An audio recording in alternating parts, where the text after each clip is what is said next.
hospital. Manson was taken from Corcoran State Prison to that hospital earlier this week, and at the time, TMZ reported that Manson was near death and that it was, quote, just a matter of time. Manson was the mastermind behind an infamous killing spree in the late 1960s. He was arrested for the Tate-LaBianca killings in December of 1969, even though he wasn't there. Manson was convicted of conspiracy and has been in prison ever since. His stated goal was to start a race war he called Helter Skelter. After his followers slaughtered actress Sharon Tate in August 1969, they killed Leno and Rosemary LaBianca. Now, Manson was sentenced to death, but when the death penalty was ruled unconstitutional, the sentence was then changed to 9 consecutive life terms. Sharon Tate's sister, Deborah, told TMZ she got a call from the Department of Corrections about Manson's death this evening. Charles Manson was 83 years old. On the phone with us this evening is Stephen Kay, who was the prosecutor during the Manson era. Thanks for joining us, Stephen. What is your response? What is your feelings as you learn this news? Well, I really feel sorry that Charles Manson lived to be 83 years old when the victims in this case were all dead and buried in 1969. Manson, I always thought, was the best advertisement for the death penalty because he was a danger as long as he was alive.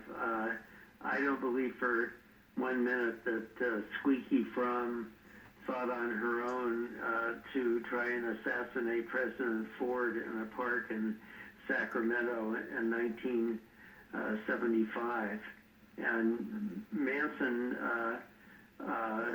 was kind of protected in prison at many junctures by the Aryan Brotherhood, and he would have his girls do favors for them, and he's just a despicable human being.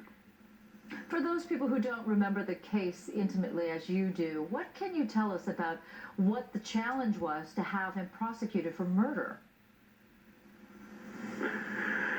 Well, there were a number of challenges. One, he wasn't at the scene at the Tate House, but under California law, if you direct someone to kill a person or persons, and they do that pursuant to your direction, you're just as guilty as they are. And he was at the LaBianca residence. He got the drop on Leno and Rosemary LaBianca and tied them up, and then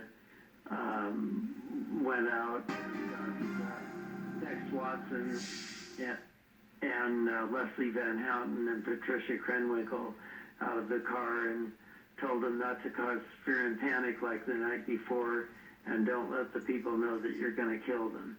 Stephen, I've heard from people who have met Charles Manson, and they said just looking into his eyes, he looked like the devil, pure evil. What's your recollection? You were standing so close to him for that time. Well, he threatened to kill me 3 times. Mm-hmm. I have kind of an interesting story about looking into his eyes.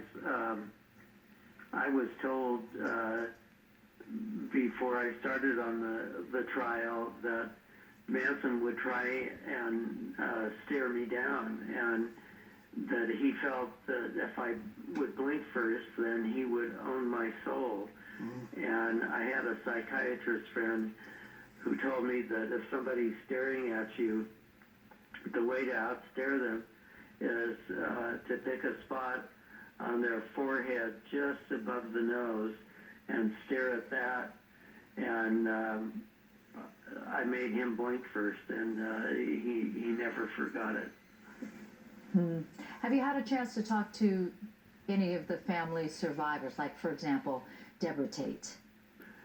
No, I talk to Deborah all the time, but I have not talked to her tonight. Do you suppose this gives him any kind of peace or no? No, because it doesn't bring back Sharon or the other victims. So there is. I know people like to say, well, the victim's family gets closure when someone is convicted of murdering their family member, but there is no real closure because they hurt every day and they miss their like Deborah misses her big sister.